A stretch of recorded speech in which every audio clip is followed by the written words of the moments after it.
Tuleme tagasi selle e-õppe teema juurde, mida me täna juba puudutanud oleme ja püüame vastata küsimusele, milline ikkagi see päris kaasaegne e-õppe on ja kuidas seda hankida. Muide, eelmisest ettekandest, kas keegi tundis oma ülemus ära sellel Darth Vaderi slaidil või? Ei tundnud? Väga hea. Mina ka mitte. Muidugi, mina ka mitte. Ja, päris kaasaegne e-õpe ja no, kas see on lihtsalt mingite video, kõnede või PowerPoint slaidide pilve panemine ja selle lingi jagamine või ikkagi on see midagi enamat? Mis võimalused seal tegelikult on? Hakkame arutama ka kust ja kuidas e-õpet ikkagi hankida ja mis just teie ja sellist e-õpet, mis just teie organisatsiooni vajadustega võiks sobida. Mul on hea meel paluda siia lavale enda kõrvale Helina Loor, õppedisainer ja Veronika Tuul, In-Time Training õppedisainer.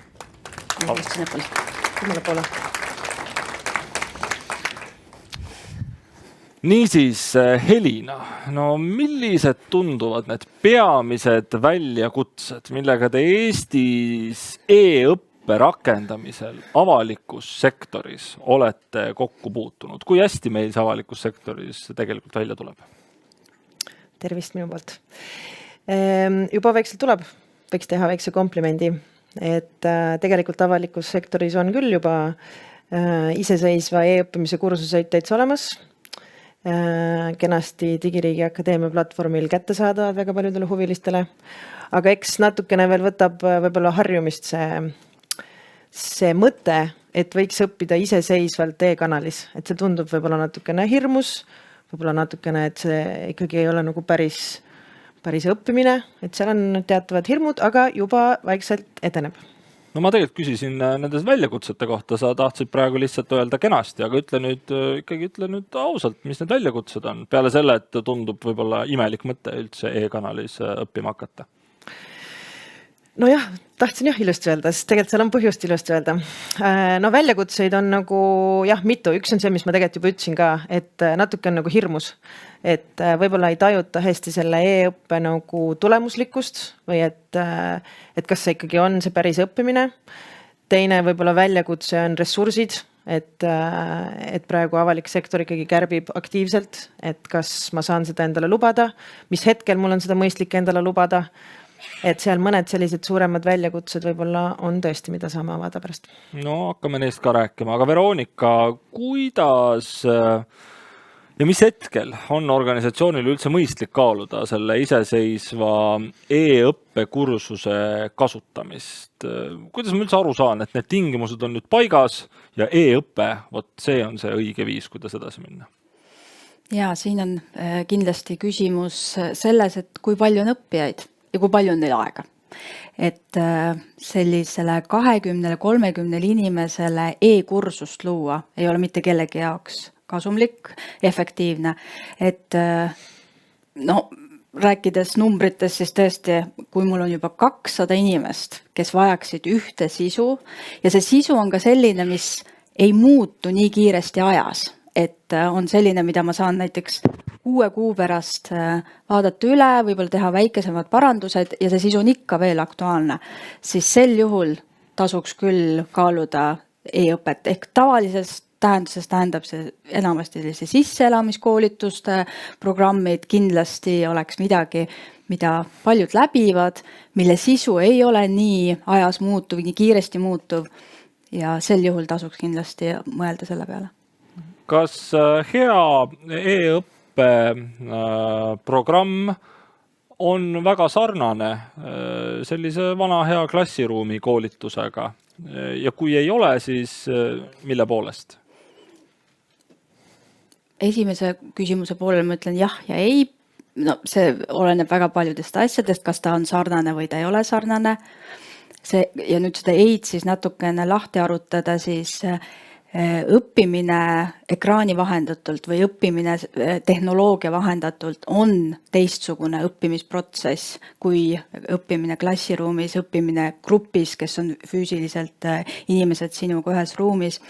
ja sellega tuleb arvestada nii content'i ehk sisu valimisel sel hetkel, sellega tuleb arvestada loomulikult kogu seda õpiteekonda planeerides, kohandades ja seetõttu ei saa öelda, et õppimine füüsilises klassiruumis on täpselt sama nii kogemuse mõttes kui ka väljatöötamise mõttes, kui siis õppimine e-õppekeskkonnas ja jällegi midagi, mille puhul tuleb siis arvestada, et kui õppimise tulemus eeldab seda, et seal on väga palju, eks ju, kas siis suhtluspõhiseid ülesandeid, seal on väga palju tegevuspõhiseid ülesandeid, siis on see midagi, mis tegelikult teatud mõttes välistab e-õppe.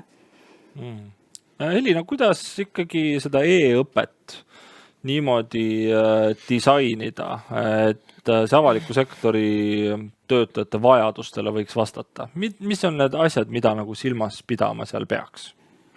No, enne juba oli juttu, et eks avalik sektori inimene on nagu iga teine inimene. Ja. Et ma seda eristust nagu võib-olla ei teeks. Aga et, kui me mõtleme, et ilmselt see sõna e-õppe on inimeste peades väga-väga erinev. Et kui sa ütled sõna e-õppe, siis siin ruumis on nagu täpselt sama palju arvamusi, kui siin on inimesi. Ja see võib olla nagu pilt sellest, et see on üles laetud PDF või jagatud videolink, nagu sa enne ütlesid. See võib olla nagu see, et ma panen VR-prillid pähe, kõnnin ruumis ringi, õpin mingit nagu lao või poe või mingi nagu füüsilise ruumi kohta midagi. Või see, et see on hoopis mingi kombinatsioon sellisest inimeste loodud ja tehisintellekti poolt toetatud õppest on ju. Nii palju võimalusi, kuidas ma üldse tean, mida mul vaja on? No eks sa pead tundma, keda sa õpetama lähed on ju, et selles mõttes seal on see vajadusepõhine lähenemine ikkagi. Aga et kui me mõtleme, et me suudame koolitada praegu nagu arste, piloote juba nagu digitaalselt ja sul ei ole nagu kahtlust selles, et nad lõpuks suhteliselt nagu vastutavad su elu eest, kui sa nagu Amsterdamist Tallinnasse lendad näiteks on ju. Et siis miks ei võiks samamoodi õpetada nagu igat teist inimest e-õppes? Sa pead lihtsalt teadma, kes on su see sihtgrupp väga täpselt, eesmärk, mida sa lähed õpetama, kas sa lähed õpetama mingit nagu konkreetset oskust, mingit nagu uut teadmist lihtsalt pakkuma, et sa pead selle pinnalt ikkagi nagu lihtsalt selle õppe üles ehitama niimoodi, et ta oleks eesmärgipärane ja selles mõttes ta ei erine ruumikoolitusest, et seal on täpselt samad elemendid, sa pead täpselt selle sama töö läbi tegema, see lihtsalt on digitaalne ja sa pead ennetama neid asju, mida sa siis ei saa teha siis, kui sa ruumis koolitane peal sekkud inimeste arutelu, et sa pead kõiki neid küsimusi siis nagu ennetama. No siin publikus on inimesi, kes tegelevad nende koolituste tellimise ettevalmistamisega. Mis on siis nüüd need sammud, mis tuleks astuda, et üldse aru saada, kas see e-õppekursus on mõistlik viis? Lisaks sellele, et kas sul on vaja koolitada 20 inimest või 200 inimest, et kuidas ikkagi seda hinnata ja teada? Ja, et ma läheks ühe sammu tagasi, sest mul on isiklik agenda. Mu isiklik agenda on see, et me peaks rääkima e-õppest üldse, me peaks rääkima õppimisviisist, õppimisest. Ehk siis võimalik, et see ongi nagu natukene, kui me paneme selle e-tähe sinna ette, siis midagi tekitab midagi, et nüüd on midagi väga rasket ja väga teistmoodi ja väga erilist. Tegelikkuses jällegi nii, nagu ka Helina eelnevalt ütles, et me alustamegi sellest, et mida on vaja õpetada ja nii nagu me teame ja see on, ma arvan, enamik personali inimestele, koolitusinimestele selline selge lähtekoht, alati ei ole võib-olla koolitus või alati ei ole siis see e-õppe ka lahendus, et ta ei lahenda kõiki meie probleeme, mis organisatsioonis võivad olla. Ehk siis kõigepealt nagu mõista, aru saada, mida me üldsegi mis probleemi läheme lahendama. Võib-olla on probleem hoopis Darth Vaderis ja tuleks juht välja vahetada. Võimalik. Aga tegelikult sa tahtsid midagi muud öelda muidugi. Jah. Aga ehk siis selle probleemi kaardistamine on see esimene samm, igal juhul. Ja siis selle kaardistamise juurde, eks ju, väga tihti, kui nendel vestlustel olen ka ise sattunud, siis tulemuseks on, meil polegi õpet vaja. Meil piisab PDF-juhendist siin selle probleemi lahendamiseks. Et on vaja aru saada, mis meil vaja on, kellele meil vaja on, kes on see sihtrühm. Et sellest nüüd sõltub väga palju jällegi, kuidas see sihtrühm õpib ja siin me peame väga selgelt arvestama sihtrühma õppimistakistustega ja need ka selles mõttes teadvustame sellel hetkel, kui me hakkame planeerima siis tehnoloogia vahendatud õppimist, et milline see tehnoloogia võib olla, mida sihtgrupp oskab, saab kasutada, et sellest õppimisest ei teki tehnoloogia õppimine ja selle keskkonna õppimine, vaid see õppimise sisuks, fookuseks on ikkagi see content ehk see sisu ise. Ma ei tea nüüd, see paneb jällegi nagu toob meid tagasi kuskile nagu alguspunkti, eks ju. Mina tahaks rääkida juba nendest tehnoloogilistest ägedatest lahendustest veel, aga sinu jutust ma üldse pean aru saama, et võib-olla ei olegi vaja seda e-õpet. Võib-olla seda e-d ei ole üldse vaja, on ju. Ma ikka tulen selle paneeli teema juurde tagasi, et ikkagi kas see e-õpe, no on see niisugune nagu ajutine lahendus või on see ikkagi see vääramatu tulevik, millele ikkagi peakski üha rohkem keskenduma ja kui see on tulevik, siis no millised need trendid on, millised uued ägedad lahendused tegelikult aitavad selle e-õppe muuta efektiivsemaks, paremaks kui see selline tavaline klassiruumi õppe? Ma küll ütleks välja, et ma kasutan siis seda sõna e-õppe, sest see natuke diferentseerib võib-olla see, millest me räägime, aga et see on siin, et jääda, siin ei ole mingit valikut. Et kui vaadata trende, siis kuskil viimase 4 aastaga see e-õppe kasv on olnud selline 13% aastas, nagu mahu mõttes Euroopas. Järgmise 2 või 3 aastaga see on 17% aastas. Nii et see ainult läheb, see ainult nagu see mahud kasvavad. Ja see on ju inimeste harjumustes kinni, et ise ka tajusime koroona ajal, et mugav on ju õppida, kus iganes sa oled. Oled sa tööl, oled sa võrkkiiges suvilas, oled sa kodus õhtul, öösel, päeval, millal sul nagu elurütm võimaldab, et selles mõttes see ka kuhugi. Aga see tehnoloogia kasutusevõtt, ma arvan, et see on korrelatsioonis sellega, et kui harjunud me sellega oleme üldse e-õppimisega, et praegu võib-olla me natuke Eestis nagu veel katsetame, kombime piire ja siis teine on nagu ressursside pool on ju, et muidugi ei pea kõik e-õppesse tegema, et kui sul on nagu tippjuhtide arenguprogramm 8 kuud 20 inimesele, siis sa ei pea seda e-õppesse tegema, see on selge. Aga kui sul on nagu suured mahud taga, sul on 1000 õppijad aastas, kes läbivad enam-vähem sama sisu, mida sa iga poole aasta tagant umbes uuendad või täiendad, sõltuvalt sellest, kuidas siis nagu, ma ei tea, info uueneb. Et siis loomulikult on seda mõtet kasutusele võtta ja siis on sul sinna mõtet ka panna ressurssi ja võib-olla võttagi ägedamaid tehnoloogiaid ka kasutusele ja toetada seda AI põhise coach'iga, kes toetab õppijaid niimoodi, et sa võib-olla ei saa arugi, et sul näiteks ka seda inimkoolitajat seal kuskil nagu juures ei ole, et siis on seda nagu ressurssi mõtet sinna panna, et minu seda peab võtma nagu niimoodi mõistlikkusega. Ja ma lisaks sellise mõtte ka veel, et üks osa ja siin eelmises ettekandes me kuulsime ka, eks ju, üldoskustest üks osa, mistõttu peaks seda e-õpet organisatsioonilt ikkagi rakendama, seda e-õppimise oskust rakendama, et töötajatel oleks võimalus seda oskust arendada, sest see on meie kõikide jaoks olnud uus asi. Mina võin küll öelda oma vanuse kohta, et ma olen ikkagi nagu näinud ka ilma e-õpete elu ja õppinud selliselt, aga ehk me peaksime iseendas ka kasvatama seda oskust e-õppida ja selle võimaluse me loomegi oma töötajatel sellega, et me teeme häid e-kursusi, päris e-kursusi ja anname neile positiivse kogemuse sellega läbi selle ja neil tegelikult on oskused, üldoskused, oskused õppimiseks, oskused e-õppimiseks. Mis see õpidisainer? Te olete õpidisainerid mõlemad, jah? No esimest korda kohtun õpidisaineriga elus. Väga meeldiv. Mis see teie roll üldse sellise e-õppe kursuse disainimisel on? Mis te siis teete seal? Jah, et võib-olla see täpsustus, et mina nimetan ennast õppedisainer, mis on inglisekeelsest siis instructional designer, mis siis, kus on see tüvi on õpetamisel, mitte õppimisel. Kaks erinevat rolli täitsa. Üks on õpetamine ja üks on õppimine. Need on selles mõttes, eesti keeles on ka erinevad sõnad, eks ju. Et ühe fookus ja me teame seda, et õpetamist on võimalik disainida, me saame õpetamist muuta, õpetamist toimetada, õppimine on midagi sellist, mis toimub inimese peas.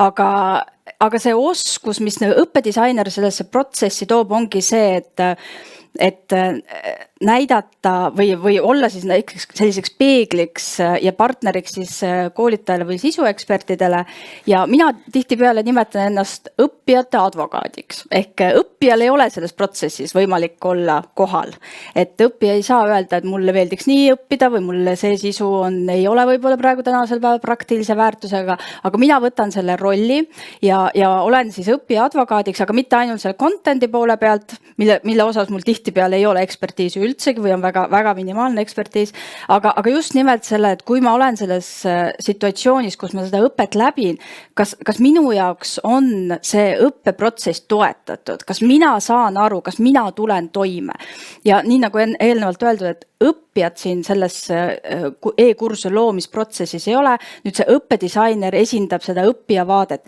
aga loomulikult on see lisaks sellele veel see, mis puudutab siis õppekava, õpiväljundit ja kindlasti Helina sellest räägib ka. Ei no väga ilusti sõnastatud selles mõttes, ma arvan, et me olemegi nagu, meie peas ei ole sisu teadmine. Vahest võib-olla on ka, aga üldiselt ei ole, eks ju, et kui see kursus on näiteks IT-projekti juhtimine, siis mina ju ei oma seda sisu teadmist, seda omavad nagu need koolitajad või eksperdid, eks. Ja mina olen neile partner, et seda teadmist vormida sellisesse vormi, et õppijal oleks seal nagu mugav, huvitav, mis on tänapäeval e-õppes jätkuvalt väga suur probleem tegelikult, et e-õppes väljakukkumise protsent on asi, millega praegu tänapäeval siiamaani maadeldakse, et inimestel e-õppes hoida, see on ikkagi nagu raske. Et siis mina proovin seda teha võimalikult hästi nende ressurssidega, mis mulle nagu antakse, on ju. Et see õppija advokaat, mulle meeldib see termin, ma ei ole seda ise niimoodi sõnastanud, aga see on see, mis me teeme, jah. Et vormime sisu teadmist sellisesse vormi, et õppijal oleks nagu sealt päriselt see tulemus kättesaadav, mis tellija siis soovib. Kas see õppedisainer võiks olla, ma ei tea, kui me siin räägime ministeeriumites, suured asutused, võiks olla palgal ministeeriumis, kes juba tunneb ministeeriumi masinavärki või tegelikult ikkagi tasubki see õppedisainer palgata väljaspoolt, kes tuleb valge lehena sisse ja oskab näha võib-olla puudusi seal, kus majasisesed inimesed neid näha ei oska? Ma arvan, et mõlemad pidi saab, et ülikoolides on ju endal disainerid palgal, isegi nagu 4-5 vist, kui me räägime näiteks suurtest ülikoolidest, et neil on mahud lihtsalt nii suured, et neil ei ole mõtet meiega üksikult projekte teha, neil on mõtet teha mahu pinnalt oma disaineritega, aga kellel on nagu näiteks üks suur kursus vaja teha, et nad koolitavad väga palju inimesi, näiteks, ma ei tea, Sotsiaalkindlustusamet teeb lähisuhtevägivalla e-kursuse, see on üks suur projekt, nad kaasavad õpidisaineri, sellepärast et neil ei ole seda oma majas mõttekas võib-olla nagu alaliselt kogu aeg hoida või on tal näiteks asutuses mingi teine roll, et siis nad võtavad lihtsalt nagu meiesuguseid nagu juurde nii-öelda.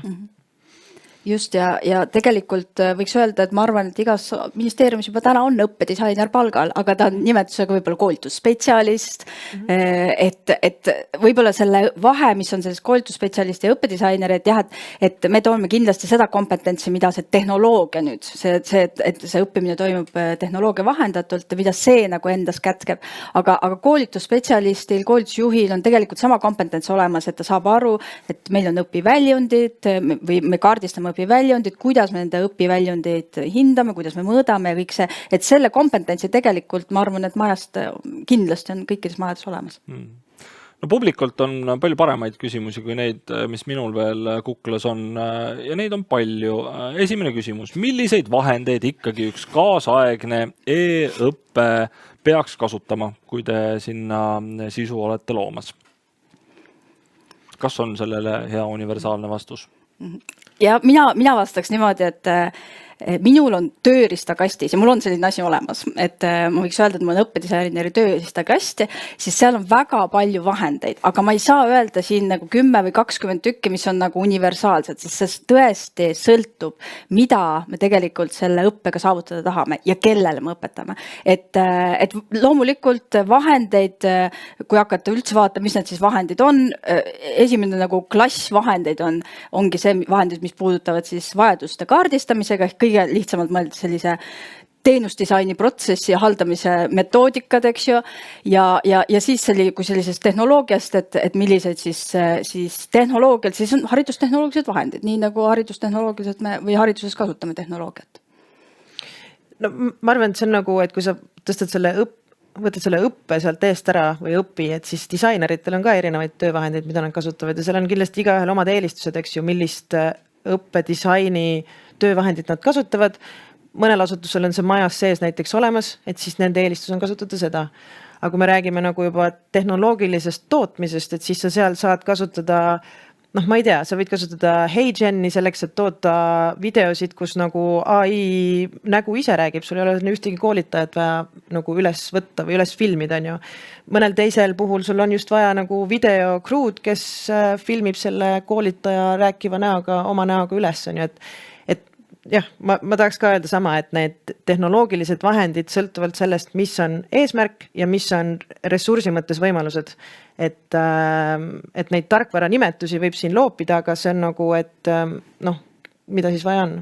Üks veel parem küsimus, veel universaalsem. Milline ikkagi see hea e-kursus on ja millised on need mitte päris e-õppe tunnused, kuna me siin praegu räägime ikkagi päris e-õppest? Sa pead just vastama. Ma võtan selle esimese poole, me võime jagada. Sa kasutad seda sõna päris, et ma arvan, see on sulle suunatud. Et kõigepealt see, milline on hea e-kursus. Selline, mis täidab oma eesmärki. Ja nii lihtne see ongi, et kui eesmärgiks on mingisugune kas kompetentsi, mingi oskuse, mingisuguse teadmise rakendamise, toetamine ja see teeb seda, siis see ongi hea e-kursus. Ja see teine pool oli, et milline on see päris e-õppe ja mitte päris e-õppe? Kuidas neid eristada? No jah, selle võib-olla see mitte päris ja kui tegelikult see, mida sa ka sissejuhatuses ise, Johannes, ütlesid, et kas see PDF, mille ma teen oma organisatsiooni pilves kättesaadavaks, kas see on siis e-õppe, kas ma võin öelda, et see on e-kursus, siis võib-olla siis siin ongi see mõte, et üks asi on see, et ma teen materjalid, õppematerjalid, ka see, eks ju, konverents salvestatakse, läheb üles, läheb avalikuks, inimesed saavad õppida. Kas see on päris e-õppe? Ja just täpselt, et see on nagu materjalide avalikuks tegemine ja teine on toetatud õpiprotsess, mis on siis toetatud erinevate tegevustega, mis õppijad siis ja seal ei ole see ainult see content, ehk see sisu, vaid tegelikult ka see õppimisteekond toetatud. Ja võib-olla päriselust tuua siis paralleel on see, et kas me nimetame avaliku raamatukogu õppeasutuseks versus eks ju kool, mis siis toetab seda sihtrühma, selliste õpiväljundite saavutamiseks. Et võib-olla siin see mõte, et see päris e-õppe võib-olla siis ei ole need allikad, mis on tehtud kättesaadavaks, neid saab kasutada, neid saab loomulik ja peabki kasutama ühe e-kursuse loomisel, aga seda ei nimetaks päris e-kursuseks. Ma võib-olla lihtsalt natukene oleks selles mõttes liberaalsem, et kõik, mis aitab inimesele õppida, tegelikult on õppematerjal, et ma võin lugeda raamatut ja õppida. Et mul peab olema, kui rääkida täiskasvanute õppimisest nagu üldisemalt, et siis mul peab olema motivatsioon, on ju. Ja kui motivatsioon on paigas, siis ma võin õppida ka selle tekstilise materjaliga.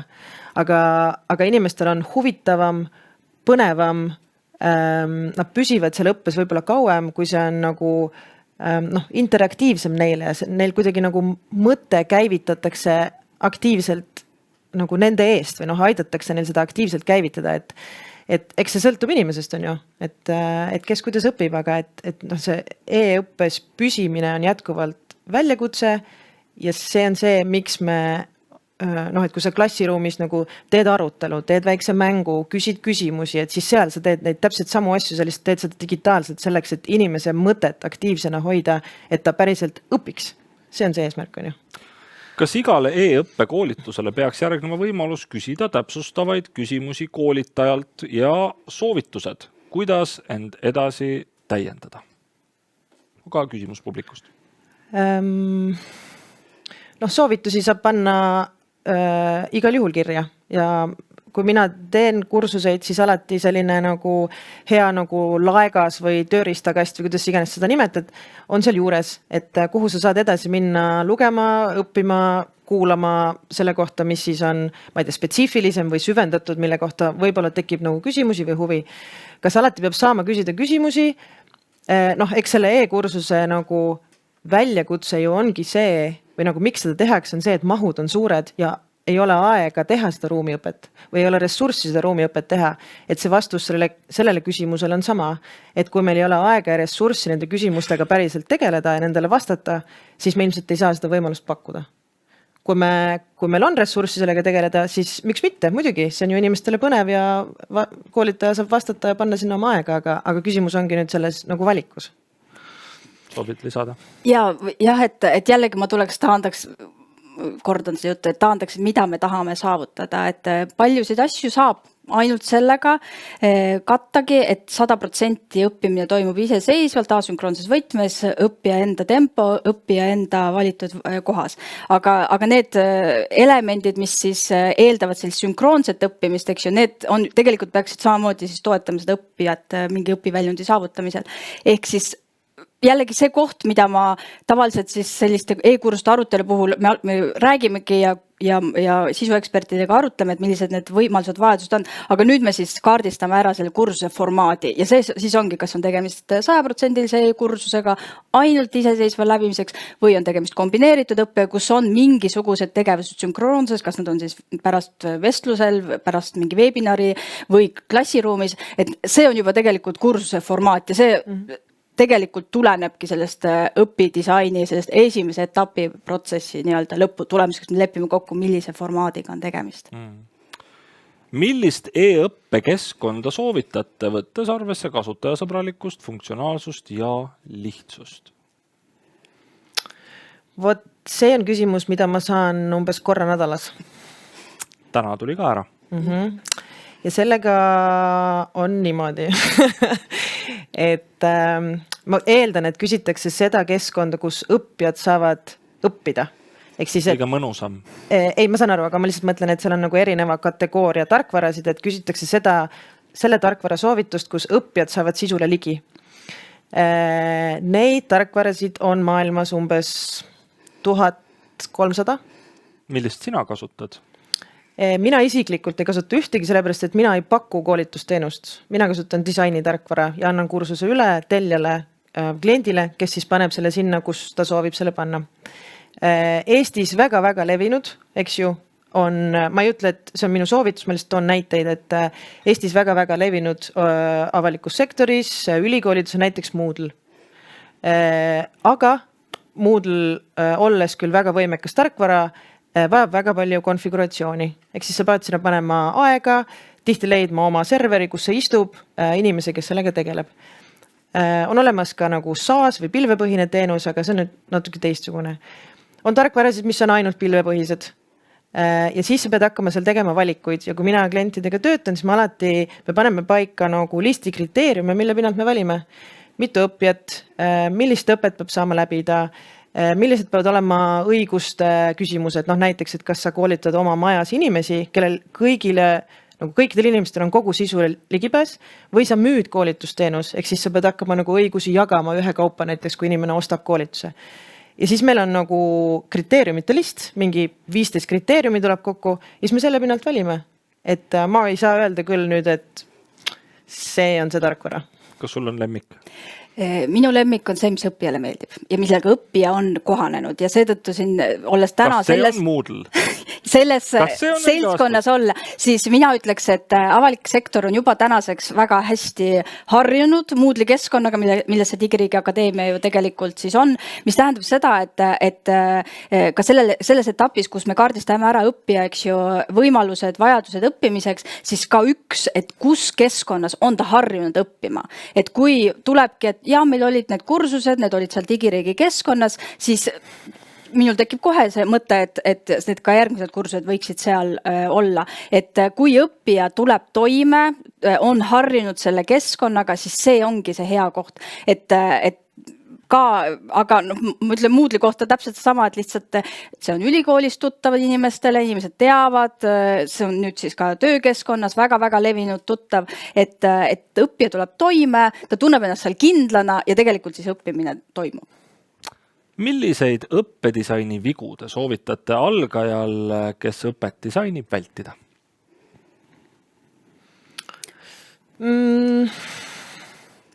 Ma ütleks, et ära nagu hakka kohe nagu disainima, vaid nagu vaata seda vajadust kõigepealt. Et sellest on täna nii palju juttu olnud ja ma hakkaks kõike seda kordama, kui me uuesti seda sõnastaks, aga et nagu see lähteülesanne peab olema väga hästi paigas ja siis seal sees sa saad hakata tegema valikuid koos selle sisueksperdiga. et noh, näiteks päringud, mis minuni ka jõuavad, on see, et meil on vaja teha 20 videot ja me hangime sinna praegu teenusepakkujat, on ju, 20 õppevideot. Ja siis, kui ma hakkan nagu küsima, et miks õppevideod, miks 20, kus te selleni jõudsite, kes on teie õppijad, siis tegelikult võib sealt välja koorda hoopis see, et see tegelikult ei ole see, mida nad vajavad. Et ma ütleks, et pane auru sellesse kõvasti ja ebaproportsionaalselt palju, et aru saada, kes õppima hakkab ja mida sa saada tahad. Aga ja kui ma juba disainin, kui ma juba no, küünarnukkideni olen selles protsessis sees ja juba disainin, mis siis valesti läheb tavaliselt? Eeldusel, et kõik see eelnev on tehtud. Jah. Mis siis valesti läheb? No siis on väga selgelt selline, võib juhtuda olukord, et me disainime head kursust mitte kellelegi.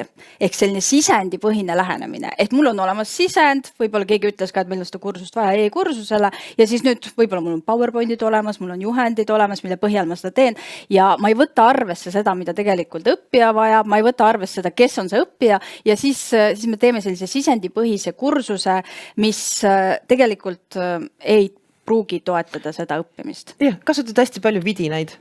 Lihtsalt sellepärast, et kasutada vidinaid. Vidinad on lahedad, muidugi. Jah, aga ära kasuta neid nagu inimeste peal testimise mõttes, vaata. Et vidinad on lahedad, aga eesmärgipäraselt.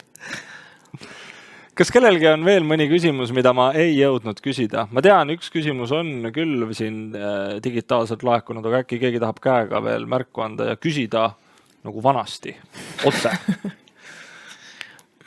Ma küsin siis lõpetuseks ära, meil on 10 sekki jäänud veel. Mis teie lemmikvahendid õppesisu disaini loomisel on?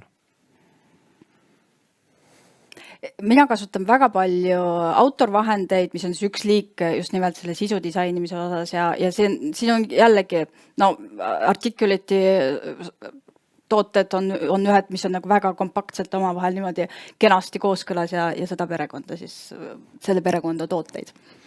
Kasutan ka. Ma ise olen videote mõttes hästi palju ikkagi mänginud selle HeyGeni AI videotarkvaraga, et see ülikiiresti areneb ja seal tegime videosid, andsime testida inimestele vaatamiseks. Nad ütlesid, et sellel naisel seal videos on natuke naljakas kehakeel, saamata aru, et see oli AI, või nad arvasid, et see on inimene, kes on natuke naljaka kehakeelega seal. Minu töö on ohus või? Potentsiaalselt, aga mitte, ära nüüd muretse. Aga ühesõnaga, see on tarkvara, millega ma soovitan nagu mängida. See on jumala põnev. Minge vaadake. Palun ärge tehke seda, kutsuge ikka mind rääkima, minu kehakeel on väga veenev. Aitäh teile, head panelistid, selle vestluse eest!